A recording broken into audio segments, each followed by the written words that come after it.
and welcome to Pathways. So my name is Tasnim and I'll be your host for tonight, inshallah. Now, in last week's episode, make that 2 weeks ago, we talked about alternative routes into medicine, but this week it's all about engineering. So how do you get into engineering at degree level? Now, if you're mathematically inclined, you dabble in a bit of physics, and you really don't know what to do at university, this is for you. So don't miss this episode. And we'll be discussing a whole range of things like, which subjects should you do at A-level, how to prepare a UCAS application for engineering, and also what is the reality of being an engineer at university. Now we have 3 guests today, so they'll be covering 2 types of engineering. So we've got civil engineering and we've got mechanical engineering. And our guests are going to introduce themselves shortly. But before that, I just want to invite our viewers to, call the studio live using the number at the bottom of the screen if you want to join the conversation. But Natalia, do you want to begin and just tell everyone, which year you're in and which course you're studying? Yeah, sure. So I'm Natalia. I'm in my first year studying civil and environmental engineering. Okay, thank you. Dennis? Yeah, so my name is Dennis. I'm in my 4th year studying mechanical engineering. Thank you. And my name is Annika, and same thing, I'm in my 4th year studying mechanical engineering. So you guys are both in your last year, and you just started. So we've got a nice variety here. Natalia, do you want to tell us what civil and environmental engineering, you said? So what does that actually mean? So civil and environmental engineering is really broad, which is one of the really good things about it, because almost everyone can find something they're interested in it. So what most people know is it's bridges and structures and stuff like that. But it also has a lot of other things in it as well. So you look at water sanitation and water supply and things like that as well in there. So it covers a lot. Okay, and what kind of really sparked your interest in this? Around year 10, I decided I wanted to do something with maths because I liked maths. So I was at the point that you were talking about earlier on, mathematically inclined, wasn't sure what to do. So I started looking in a couple of other things that were options of what I could do. And because my dad was a civil engineer, civil engineering was one of the first places I looked at. Runs in the blood. Yeah, could find out more about it, had a civil engineer I could quiz at home. And at the same time I was doing a competition and where that involved a lot of research. And so I did a lot of research into water shortages in countries, especially in the developing world. And I wanted to do something where I could possibly help out with that. And I also wanted to do something where I could use my maths abilities and stuff like that, because I really enjoyed that. And so, yeah, civil engineering seemed to be the thing where I could use them both together. Okay, thank you for sharing that with us. I like the whole kind of charitable aspects of that, where, you're thinking about the developing world, because I don't automatically think of that when I think of engineering. You think of more obvious charities or things like medicine. So it's quite refreshing to hear that. So Dennis, do you want to tell us about what mechanical engineering means to you? Mechanical engineering basically is, we focus a lot on design. So we look at the theory of it basically. So thermodynamics, fluids, stress analysis, all of that, and we try and apply it to some sort of design in some way, whether it be a physical product or whether it be a process within a plant, or whether so basically we're just trying to apply the theory behind it to physical stuff. So let's say for cars, for instance, there are different aspects of cars. So you have the fluids, which is the study of airflow, especially with cars, and with liquids within the pipes as well. We would look at the design of it. You look at the stress within the different parts of it and how those different parts interact with each other. So that's basically what mechanical engineering is. That's how I understand it, basically. Yeah. Okay. Yeah. Thank you for that. Now, so that's very theory-based. That was a very theoretical answer. Oh, so it's not pretty theoretical. It's very practical as well. So there is some theory and there's some practical. So the way our course is structured is quite 50-50. Okay. So we learn all the theory stuff and we apply it to physical things, basically. Yeah. So Annika, so we said things like cars. What else? How else can it, manifest? Everyone can kind of choose their own strands, I think, once you get into 3rd and 4th year. So I'm more into biomechanics, which is very different. It's a bit more on the human-oriented side, trying to understand how the client or the user would interact with a certain product. It has a lot of ergonomics, so kind of how something feels for people. So it's a lot more, pathos kind of sides. But there are so many applications. So I know a lot of people who focus on electronics, computing, coding, programming, so that kind of sides. And then so like Dennis said, with structure, transport, but also, you know, buildings and everything that's very functional in society. And then, I don't know, there's, honestly, I feel like mechanical engineering has endless strands that people can go into, which is why I think it's so widely, you know, kind of studied, because it has so many various openings for what you want to do later on. It's quite versatile, isn't it? There's a lot of Yeah, it really applications. is. Same thing with civil engineering too, isn't there? But let me ask you a bit more about why you wanted to actually pursue this. Okay, so the whole why, I think it's more of, so generic, you like maths and physics. So obviously you're a bit inclined to go towards sciences. So, sorry, would you say that it's like a 50-50 kind of balance of maths and physics, or would are you more inclined towards one? It's more of, I wouldn't say as much as maths and physics as the subjects themselves, but more as the science of understanding as one part of that 50%. And the other first 50% is looking at the world and interacting with it. So it's more of whatever you need in terms of subjects, so whether it be maths or physics, to understand what's going on around you. But it's not this subject specifically. Rather than... Exactly, it's more of the understanding rather than the precise method to do so. Okay. And that's why it encompasses so many different kinds of modules and things that we look at, because there's so many ways of understanding the world around us and how things work and the systems and all that. And then the other side of it, in my opinion, so like then I said with design, is this whole aspect of creativity. So we do a lot of projects, we really look at things and we see how they work, and then we kind of change that in our own way to re-engineer something else, or engineer something completely different and new. And yeah, so it's, if you're good with sciences and maths, but then you also, you know, at heart you're a bit of an artist, you like design, creativity, kind of getting out there, trying new things, it's always an interesting path to go to. And I don't know, a simple kind of way to illustrate that is I have a younger brother who's 13 now, and it's very much, so when he was a kid, he would be like, oh, how cool would it be to, you know, make a hat that cleans the air and gets rid of pollution? And I was like, well, you know what, I can actually make that. And that's it. Like it's just taking a kid's dream and using science to make it come true. So yeah, it's very creative kind of engineering. That's again quite, you know, refreshing to hear as well, because when when anyone thinks of typical, you know, stereotypical engineering, you don't think of creativity. Like that's not the first thing that kind of like comes to mind, is it? So again, it's quite nice to know it's quite a fluid kind of, you know, profession or, you know, degree choice where you can, you know, there's room for flexibility and having your own flair. Yeah. Dennis, why would you say that you picked, you know, this as a degree choice? Okay, so before I came to uni, I didn't actually know what engineering I wanted to do. So I knew I wanted to do some sort of engineering, but I wasn't too sure. But I knew I liked like maths, I liked physics, I liked like sketching, drawing, I liked the practical aspects, like building things with my hands as well. So I spoke to some family friends. He is a geologist, actually. So, and I was speaking to him, and we spoke about the different disciplines like electronic engineering and so on. And then we came to the conclusion that with mechanical engineering is very broad, especially when you graduate, especially the way our course is structured.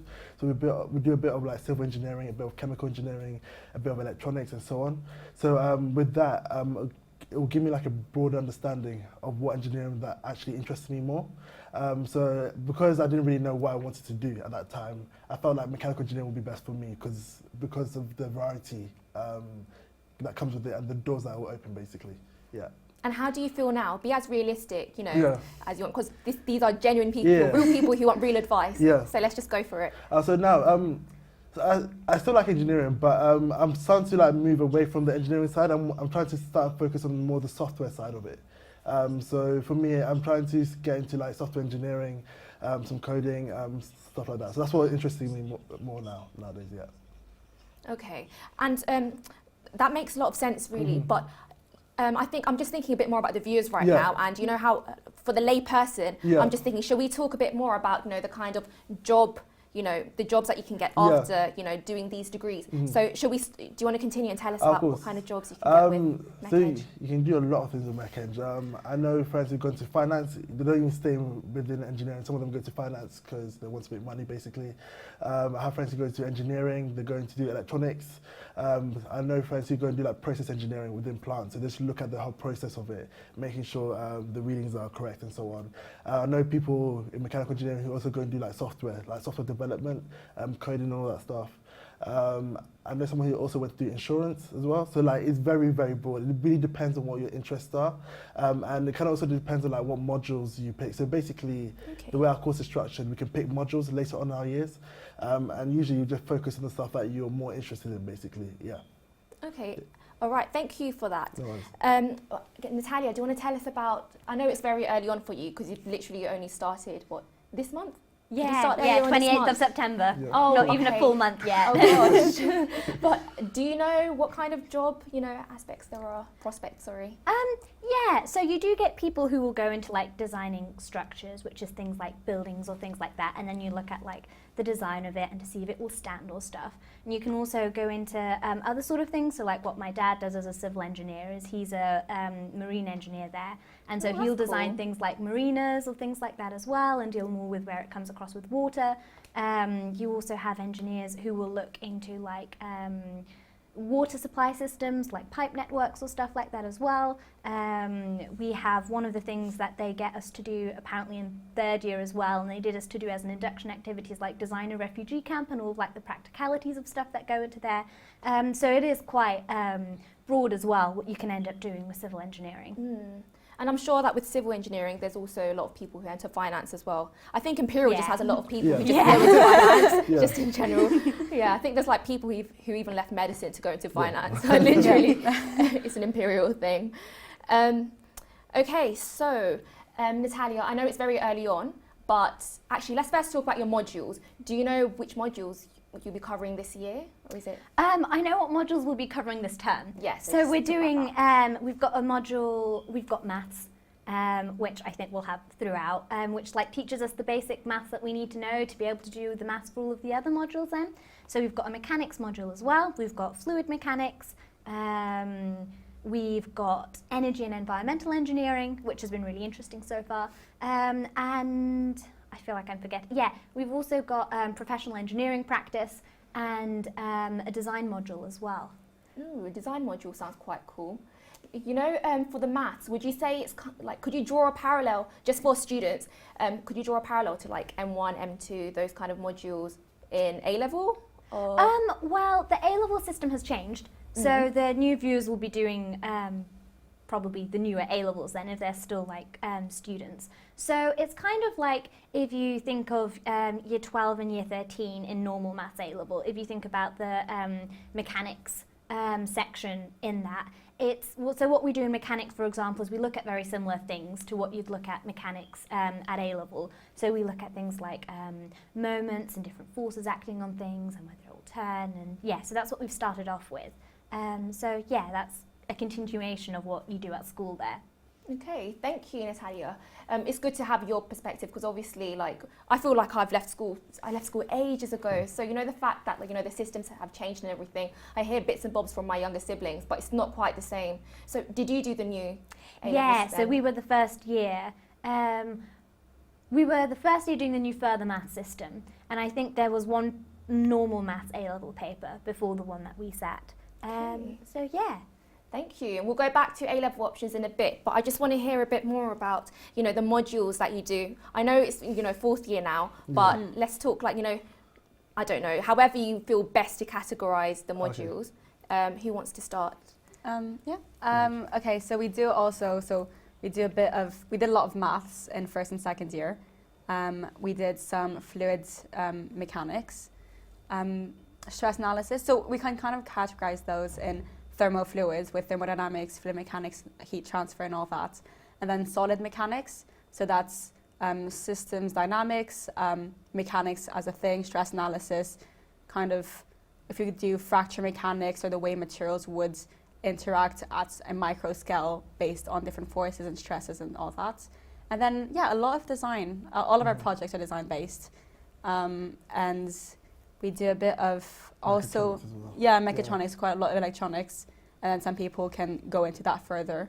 But then I feel like in third and fourth year, then since everyone gets to choose their modules, the I don't know, the range of modules you can have is incredibly large. So Should we talk about what you guys are doing then this year? Yeah. So If I can remember. go for it. So I do economics. What else is there? We do something called aircraft engine technology. So that's basically looking at aircrafts, the way they fly, the propulsion systems for that.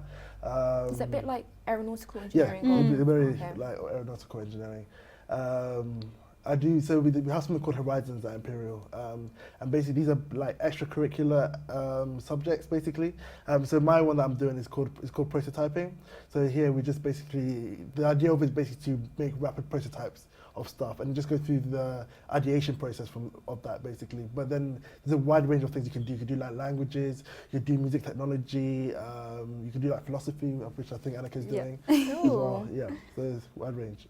Oh, I didn't realise how wide and varied this was. I quite like that. Because I don't know any engineers. Yeah. I literally met you guys. You guys are the first engineers that I've ever met at Imperial. So wow.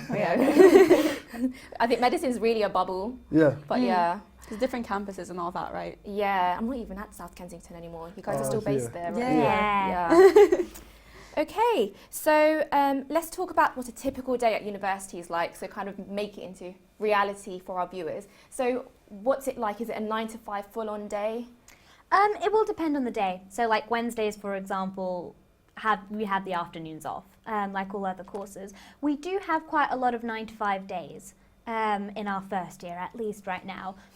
So you'll kind of go into university and you will have a mixture of lectures and tutorials. So in your lectures, you'll be sitting in a big lecture room with the rest of your course there, and you'll be told the content from the front.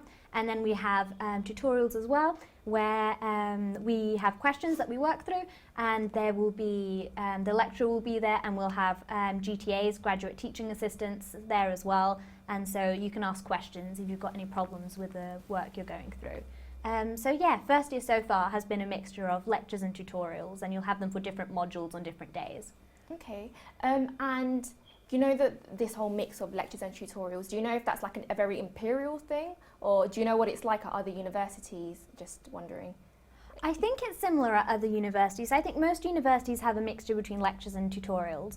Some unis do it in different ways. Yeah, some unis will have smaller groups for tutorials or things like that as well, but it's quite a typical mixture. Yeah. No, I mean like, you know, the composition, like, so like 60% lectures, 40% tutorials. Okay. So, you know, some unis don't really have that many tutorials, it's like mainly lecture based. So I feel like at Imperial you'd probably have more tutorials, is that right? It depends on the module. Okay. So we have some modules where we have tutorials for it.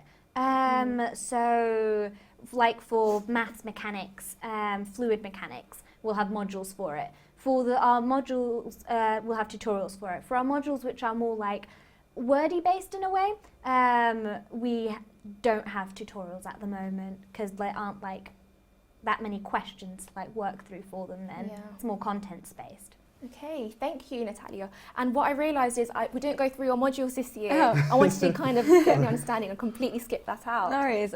So I do economics and aircraft engine technology. So you guys both same do thing. something there. Yeah. But then, so I'm taking Horizons. That's philosophy, just because my last year was very, very, very engineering, and I just thought it's my final year. I want to do something a bit more humanitarian, if that makes sense, or a bit more literature based. So philosophy on one side. I'm also doing biomechanics, that I really love, and then we're both going to be taking finite and element analysis in our second term. So that's more of trying to see the stresses in objects, but computationally. So it's going to give you, the pretty graphs, all the colors, like, oh, it's red, it's really tough here, and then green is okay.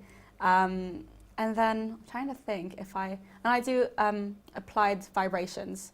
So that's a thing that I thought was actually quite interesting because there are so many systems out there, and if there are too big vibrations in a system, it's just so easy for it to break, even though it looks like the most solid thing. Okay. So I don't know if you've seen on YouTube, but this this video of a bridge and it's steel and it's humongous and it looks so sturdy, and then the wind is hitting it, so it starts going like this, and eventually, because of the way it vibrates, it just kind of like snaps.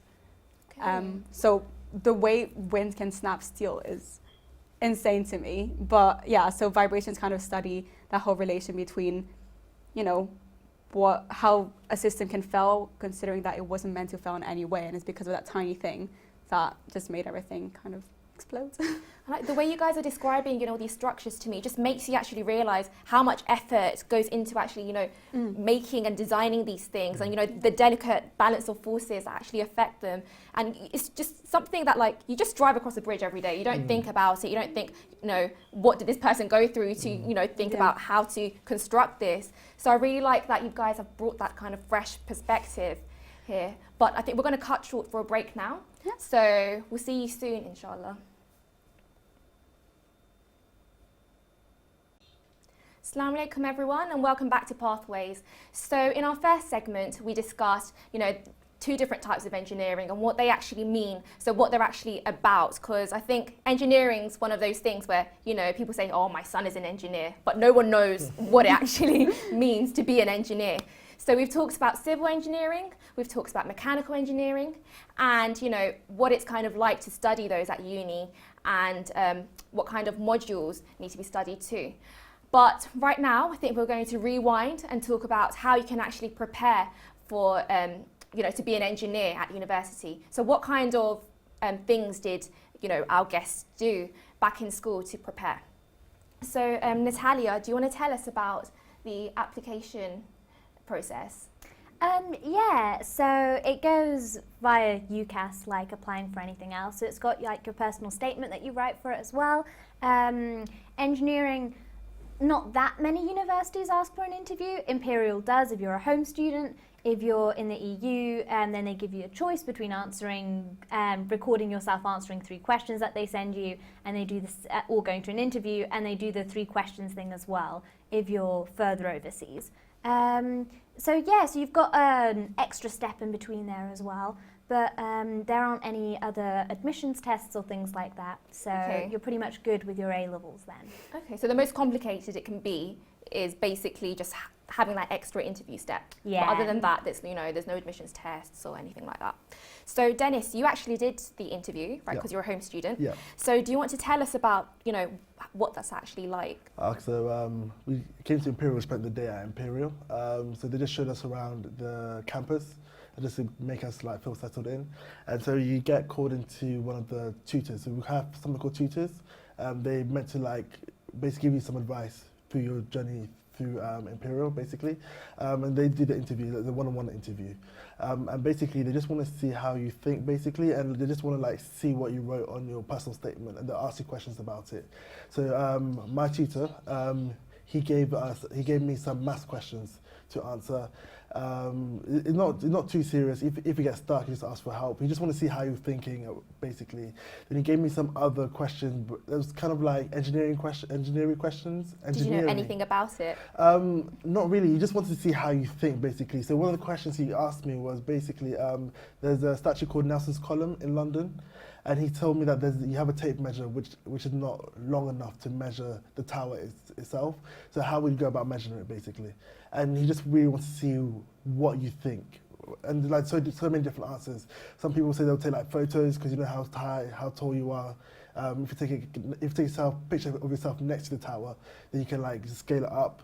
Some people said they use the position of the sun and the shadows to find out the height. So is that a normal thing to say? I would have I would have said that one. So there's so many different answers to the question, basically, and that's the thing about engineering. There's so many different solutions to one problem, basically. Yeah. So you just want to see how you think, basically.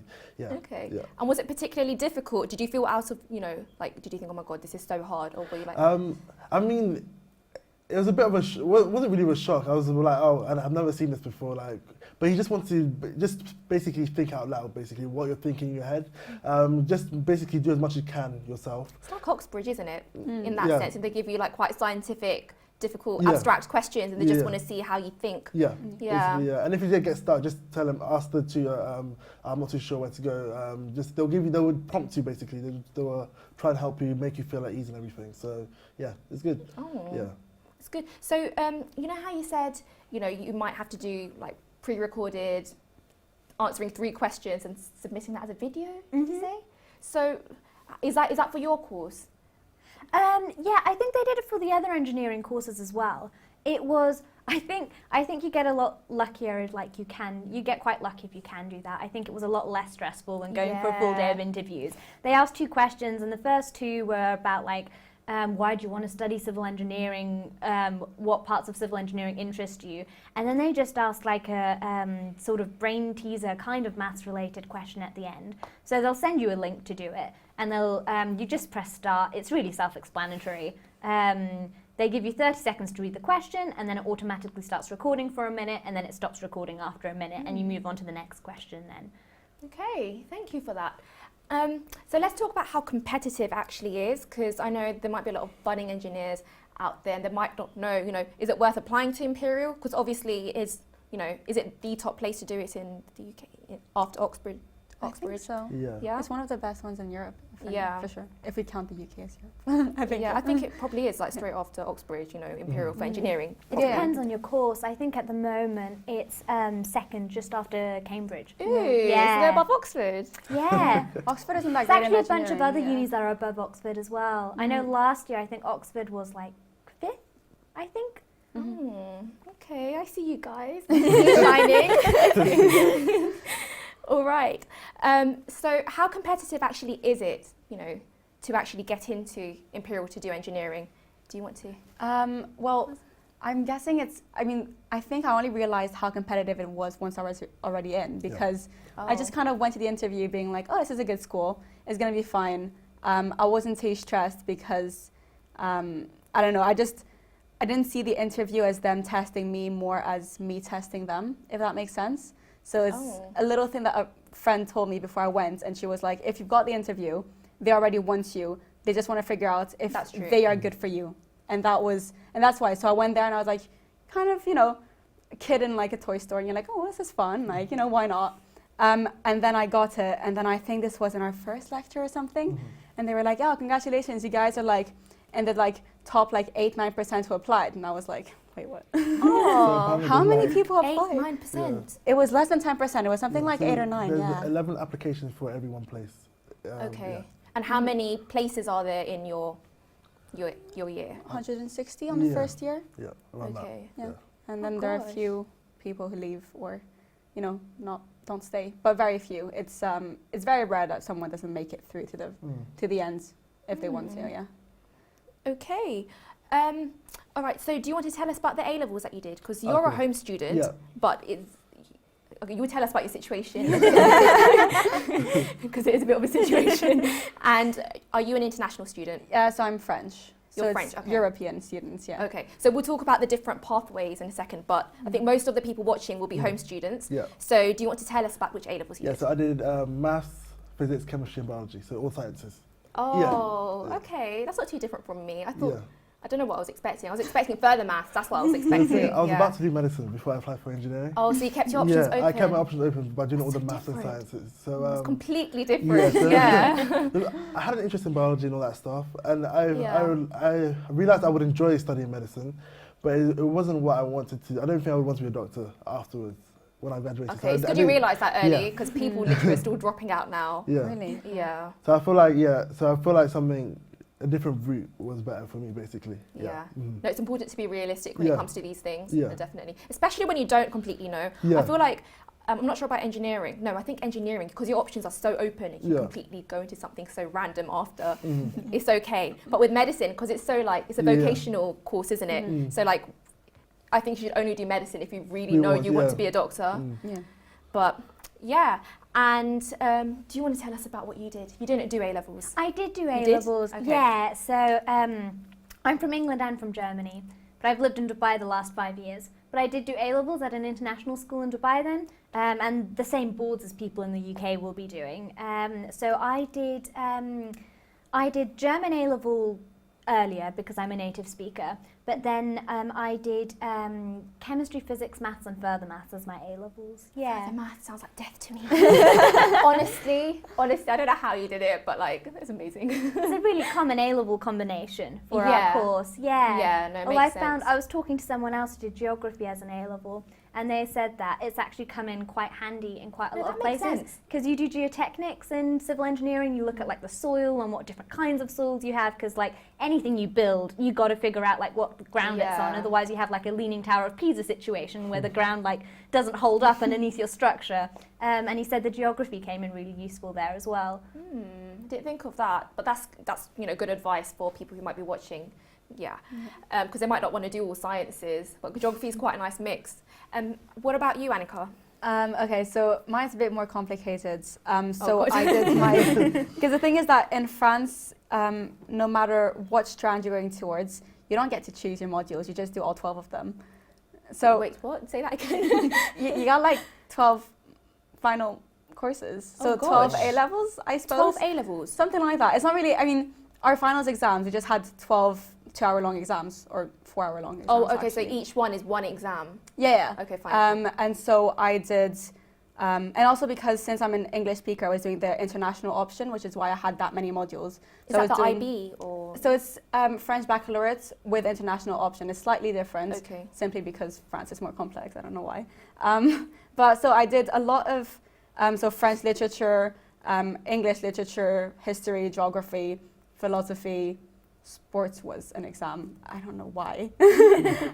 But then we did have maths, physics, a bit of chemistry, and 2 other ones that I cannot remember for the life of me. But yeah, so it was just very, very varied. And but in terms of requirements, what the university was asking of me was, get a certain grade in maths, physics, and then overall, because they knew how complex and how many different things we had.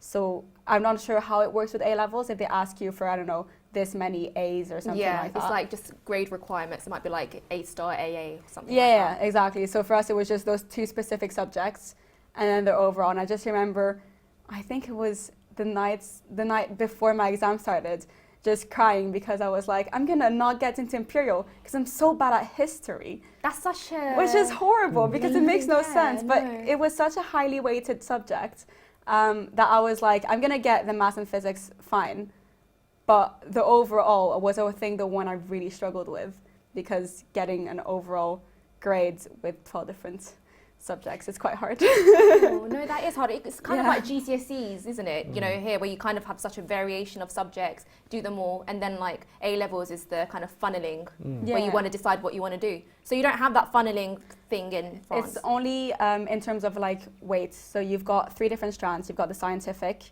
actually 4, because the scientific is divided in science of engineering and then life sciences. Then you've got the economic strand and then the literature strand. And you always do those 12 modules, but then for literature, for example, the French literature and all that will be weighed a lot higher than the other ones. And then for scientifics, obviously the maths and physics will be weighed a lot higher than the other ones, but those still count into it. And I think it was because since I was doing the international option, then everything that was part of that international option was actually weighed more than maths and physics. So my English history was like weighted 9, whilst my physics was 8.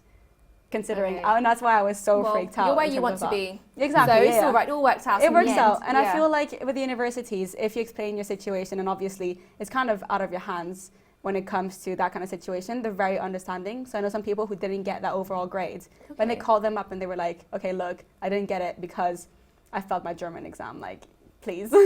And then they're surprisingly like nice with it. They're not gonna kind of discriminate or put you aside simply because, you know, you messed up one exam that was That was completely completely unrelated. relevant. Yeah. Exactly. So it's nice. That's all right then. Well, Mhm. it's still not nice to go through that stress anyway. Yeah. It's still stressful.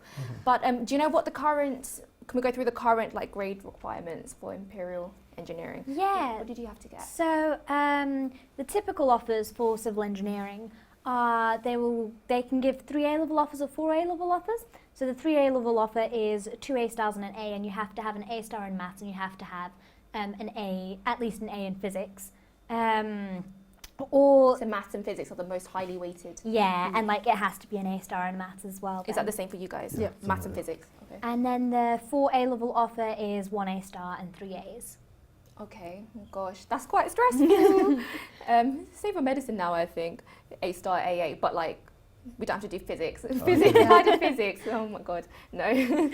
What about with Mech Eng? So Very similar. So we have, so if you do 4 A levels, you need an A star maths and then 3 A's in any other subjects, including physics, and then the other 2 could be anything else. And then if you do 3 A levels, then you need to have an A star in maths, A star in physics, and then the last A in anything else. Yeah. okay. Yeah. Okay, thank you. Because I think people need to bear in mind the different, grade requirements, Yeah. that different universities ask for, because you need to be really realistic when you're applying for things. So it's nice to have a really highly aspirational one where you're it's a long shot, but I can do it. And then have, because you have 5 options, have Yeah. at least one or 2 that are quite, out there, Yeah. and the rest of them play it quite safe. And have one that's slightly lower than what you think you'll get. You need to be tactical when it comes to these things and not put all your eggs in one basket. What surprised me when I was looking at entry requirements to different universities is there are actually a lot of quite good universities still who don't need you to do physics to study civil engineering. Okay. So if you're like doing your A-levels already, you've picked them and you're not doing physics, but you've decided like you really like mechanics and maths or whatever, you can still go into engineering, because they say a lot of other universities will say you have to have maths, but we just need another science, preferably physics, but it doesn't have to be physics. Could you give some, do you know, I the think names of the Sheffield universities? and Nottingham were like that when I was looking at them. It's useful to know. Yeah. But it just shows it's really important to do your research and find out which university is asking what, because it's quite a variation, right? I think in terms of extracurriculars and things that you did back in school, did you really feel like you had to do anything extra? Let's talk to you because you're fresh out of school. I think I definitely did a lot of extracurricular stuff. I didn't do a lot of engineering-related extracurricular stuff. And does that matter? So no, I think it's also because you learn skills when doing extracurricular stuff, and they're important anywhere. Yeah. So I did Gold UV, for example, and some of the stuff you learn there, like teamwork, is really important as an engineer because you work in teams all the time.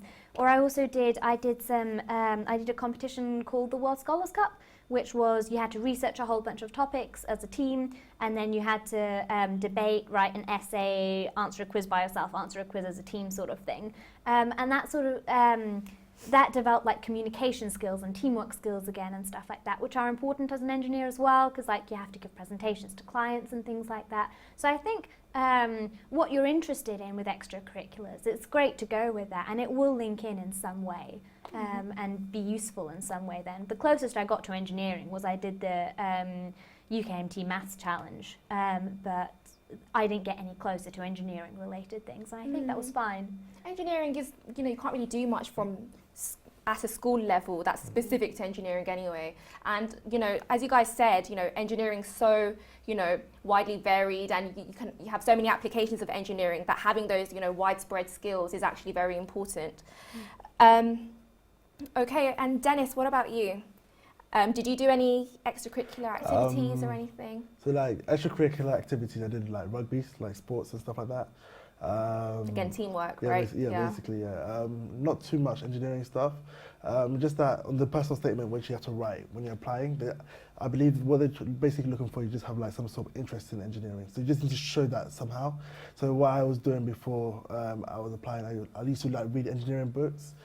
So I read a book, I think it's called Inspired by Design, where they go through different objects and look at the design aspects of them. So going through paper clips, looking at the different designs of them, and basically, so you just need to show that you have some interest in engineering. And you wrote about this book in your personal statement? Yeah, personal statement. So it shows that you're interested, and it gives the person interviewing you, if you do have an interview, something to talk about, basically. Yeah. Because at university, when you have your interview especially, they want to know that you are an independent learner, because that is how you're going to be learning at university. No one's going to be babying you and spoon-feeding you, telling you this is what you need to learn. So showing that you have this kind of interest through reading related books, and things like that, like Dennis, is, quite important. So did they really focus on the book and ask you I was hard surprised. They questions? didn't actually talk about the book at all, so I was quite Okay. surprised. But yeah, I put it in there. They talked about other stuff, but my like extracurricular stuff, like rugby and so on. I used to do like volunteering as well, so we talked about that. I think the reason we didn't talk about the book was basically I was the last person to be interviewed. They just wanted to Yeah. finish. So basically what they do is that the people who live further away, like other parts of Europe, they get interviewed first. And then, because I'm quite close, I don't live too far, but yeah, so I was the last person to be interviewed, so, and they were running late as well, so they tried to like hurry us up a bit, but yeah, it was good. Yeah. Okay, thank you. Yeah. Did you have to write a personal statement? Yeah, Yeah. yeah, I did. I went through the whole UCAS process too. Okay. And do you have any tips for the personal statement by any chance? Yeah, so I would really recommend try to write in a way that kind of makes you unique, so kind of reflects your personality. So as an example, my very first sentence, my personal statement was, I like puzzles. And like that was the first thing. And then my entire statement was derived from that and how I saw puzzles in the world and everything, how engineering would allow me to kind of solve these puzzles. But it was kind of, I remember people when they would read it, they would make, that's the strangest first sentence I've ever read, because I wasn't introducing myself, I wasn't introducing what I did. It was just purely my interest, But and it makes then you all memorable. of that. Yeah, exactly. Yeah. You want to, make an impact with the people because they read so many of these. And they're also similar. Exactly. Yeah. So they want to be able to remember what you've written, and whatever kind of thing makes you special, and you shouldn't be afraid of really showing what makes you special, even if that's not engineering related. So I did a lot of arts in school, nothing engineering related, but I really went into that, and I think they appreciate the fact that there was that diversity, and the fact that, if you do a lot of extracurriculars, that just means you can manage time, you know how to like organize your days and work around things. So like you said, it's everything kind of feeds into, your application regardless of what you do, because there are so many different aspects to it. And I think having, a kind of thread, like you said, puzzles was your kind of recurring theme throughout your personal statement. I think I had one as well, but I don't remember. Clearly it wasn't very memorable. It was 6 years ago now. Yeah. But yeah, it is a good idea to have that, because it makes, as I said, memorable. You need to really drill that into you and think, I need to make myself memorable, because there's loads of people who want the same thing that you do, and you need something that will, distinguish you from the rest of them. And I think another thing when it comes to personal statements is, don't say, I am this, I am that, and just kind of like list your qualities. You need to show, you need to demonstrate that you have those qualities through, what do you do that shows that you're highly organized? What have you, taken part in to show that you have leadership skills? All those kinds of things, let those things kind of dictate, which extracurriculars you do. Think about when you do something, obviously you should enjoy your extracurriculars, but as much as that, think strategically. So which qualities does this really develop, or does it highlight in me as an individual? So you need to be thinking, along those kinds of lines. We haven't got long left, so before we finish, I just want to run through your aspirations for the future. So I know you've literally just begun, so like this is your aspiration for the future, beginning, Yeah, uni. I mean, we'll see what it's like in 4 years' time once I've finished all of my modules. But I'd like to get into water supply and water sanitation in the developing world and aid in development there. I think that'd be really interesting to get into that.